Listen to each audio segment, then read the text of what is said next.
colocando una sombra en el panel y en la medida nos está mostrando que ha bajado hasta 1.85 amperes. Hoy someteremos a sombras diferentes tipos de paneles solares.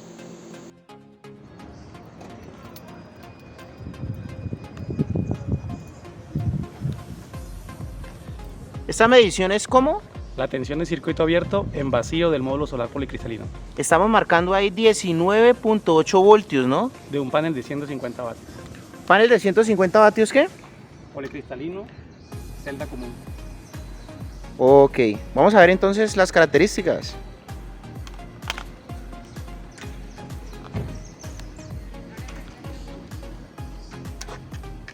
Listo. Características comunes en general de todo módulo solar: potencia pico, tensión de operación o de marcha, corriente de marcha, tensión de circuito abierto y corriente de corto. Son los parámetros más importantes que debemos revisar en la medida del dimensionamiento y las unidades de módulos.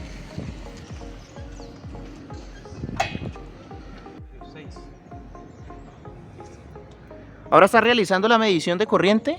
Donde nos damos cuenta que está funcionando o está inyectando el módulo al sistema solar pequeñito, a la plantica. Estamos marcando ahí entonces 6 amperios en corriente directa. Así es, directamente desde el módulo. Ok. Ahora tenemos conectado al panel una carga y vemos que la corriente eléctrica ha aumentado hasta 8 amperios de corriente directa. Bajo funcionamiento general. Bajo funcionamiento general. Vamos a realizar una prueba colocando una sombra en el panel y en la medida nos está mostrando que ha bajado hasta 1.85 amperios de corriente directa. ¿Por qué pasa esto, Michael? Estamos bloqueando una de las celdas y dentro de sus circuitos internos estamos haciéndole una carga o una resistencia en general. Ok, le estamos haciendo una resistencia en general. ¿Qué pasa entonces si sometemos a carga el sistema? Veamos cómo funciona. Estamos sometiendo a carga el sistema con una sombra que la estamos simulando en esta oportunidad con una caja. Y ahora la corriente eléctrica ha aumentado o ha disminuido. Ha disminuido en general. Tenemos 0.9 amperios entonces, porque ya tenemos carga aquí, Michael, ¿no? Así es. El algoritmo del controlador está buscando de alguna manera optimizar lo que recibe, pero por más que pueda, en la medida que tiene una sombra no se puede. Ok.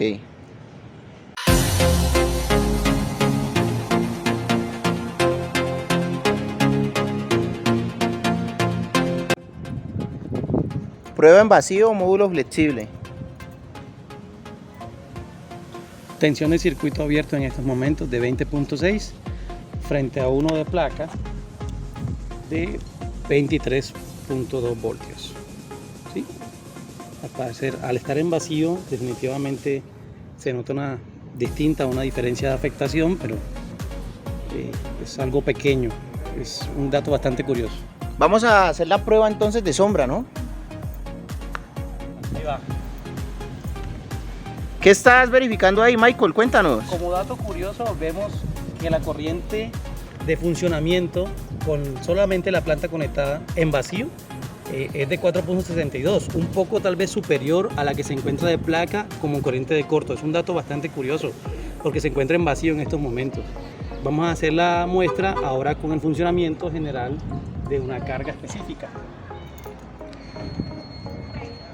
Ahí pusimos a funcionar ese ventilador entonces con el inversor que está conectado a esa batería, ¿no? Okay. Listo, entonces ¿cuánto sería la corriente en ese caso? Mira, Chris, que básicamente no ha sido No ha variado mucho. No ha tenido una afectación mayor. Ahí tenemos que el panel no tiene ningún tipo de sombra, ¿no? Está pleno en el sol. Vamos a colocarle una sombra simulada colocando esta caja. ¿Y la variación de la corriente cuánto es, Michael? 4.03 en promedio. O sea que ¿cuánto ha reducido? Ha sido una diferencia bastante mínima frente a la condición que vimos inicialmente en el módulo policristalino. Ok, excelente. Totalmente.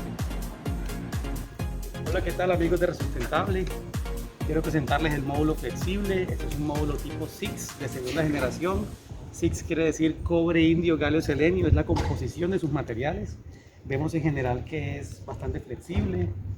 Una particularidad bien interesante es que no requiere estructura, solo un adhesivo como tal para pegarse en la superficie donde necesitamos hacer la instalación. Fíjense que es bastante sencillo, solo se separa y se adiciona o se adhiere a la superficie en general. Otro detalle particular es que esta cajita donde se encuentran las conexiones se encuentra con doble aislamiento. Si se dan cuenta, tenemos el símbolo eléctrico de doble aislamiento, tenemos la polaridad, tenemos un IP68 de acuerdo a la placa de características, o sea que es resistente al agua y al polvo, en alguna medida bastante fuerte a nivel de intemperie.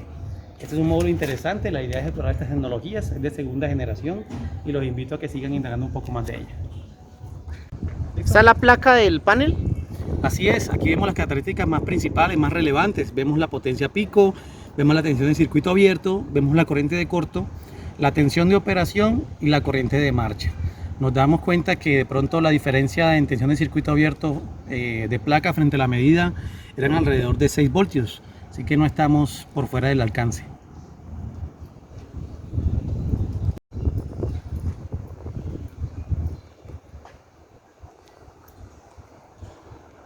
¿Qué panel es ese, Michael? Es un módulo de capa fina, también de segunda generación de módulos. En este momento estamos haciendo medida de tensión de circuito abierto y vemos que bajo estas condiciones tenemos una tensión de 53.3 voltios. Puede variar un poquito más, un poquito menos, pero ahí vamos. ¿Está haciendo una medición en circuito abierto? Así es, en vacío totalmente. Vacío total, ok. Prueba de panel solar en carga. En estos momentos estamos haciendo la medición de la corriente de marcha. De alguna manera tiene una carga remanente que es el sistemita conectado, más no necesariamente está en funcionamiento. Vemos que la corriente de marcha es de 1.93 aproximadamente. Vamos a hacer una prueba sobre este panel con sombra. Vamos a simular la sombra ahí. ¿Cuál es la variación, Michael? Fíjate que es bastante curioso, vemos que la variación es menor, alrededor de 0.2 amperios frente al trabajo del en vacío o en carga, digamos, la variación ha sido mínima. Una ventaja muy interesante y muy buena a nivel de módulos de segunda generación. La afectación entre sombras es bastante buena, o el trabajo, la reacción ante la misma es bastante buena. O sea que estaríamos concluyendo de que las sombras sobre este panel como tal no lo afectarían tanto como en un panel policristalino. Así es, como definitivamente esto es un solo material, una sola capa en general, y no tenemos circuitos integrados como los módulos poli o monocristalinos, que son celdas conectadas entre series y paralelos. En una sola capa olea pues podemos ver una funcionalidad bien interesante. Ok. Finalmente tenemos un cuadro comparativo de todo lo que encontramos en campo. Por un lado vemos las características de placa de cada módulo y por otro vemos las variables que medimos en campo. Causa gran curiosidad que de todas las variables nos damos cuenta que lo que tenga que corresponder con la corriente de carga o la corriente de marcha de los módulos es la que se ve mayormente afectada. Y curiosamente, el módulo policristalino de 150 vatios es el mayormente afectado por esta variable, ya que si nos damos cuenta, en el caso de la condición de sombras, pierde casi 7 amperios en general frente a los otros. La diferencia es bastante grande. Y si nos fijamos en los otros dos módulos que son de segunda generación, el de capa fina y el tipo SIX, las diferencias de corriente frente a las de placa o a las medidas son bastante diminutas, las diferencias tal vez de decimales en comportamiento con sombras. Esto nos muestra una ventaja grandísima de la afectación que pudieran tener una tecnología contra la otra. No podemos decir directamente que son más eficientes unos que los otros, pero sí que podemos establecer tal vez de acuerdo al tipo de proyecto y al tipo de condiciones ambientales que pudiera ser más adecuado para tener los mejores beneficios.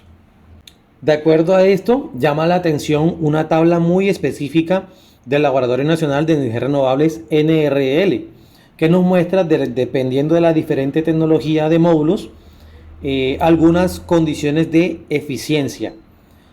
Y también causa curiosidad que, si nos damos cuenta en las convenciones, los módulos de silicio cristalino son los de color azul y los módulos de segunda generación son los de color verde. Entonces, si revisamos muy bien, los módulos más comunes en la parte de silicio cristalino son estas dos figuras de aquí, que nos muestran unas eficiencias de 27 o 26% en promedio, ¿sí? Y tal vez eso es lo que nos vende el mercado. Pero si nos vamos a las condiciones de eficiencia reflejadas en los módulos de segunda generación, capa fina en particular, nos damos cuenta que las eficiencias son un poco más pequeñas, son de 22 a 23% en general. Pero curiosamente este dato puede que no sea tan relevante frente a una condición específica de sombras, a la que sí se ven afectados los que tienen mayor eficiencia, aparentemente, que son los de silicio mono o policristalino.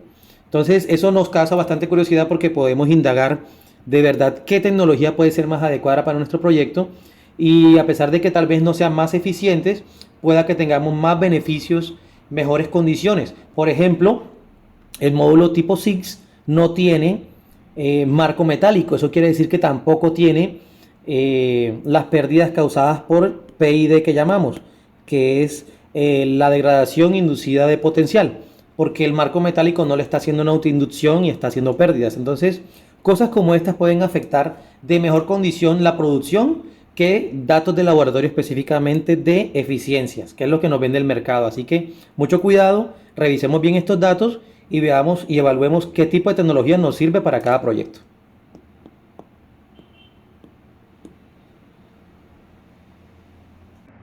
Suscríbete, activa la campanita para más contenido, todo con la mejor energía.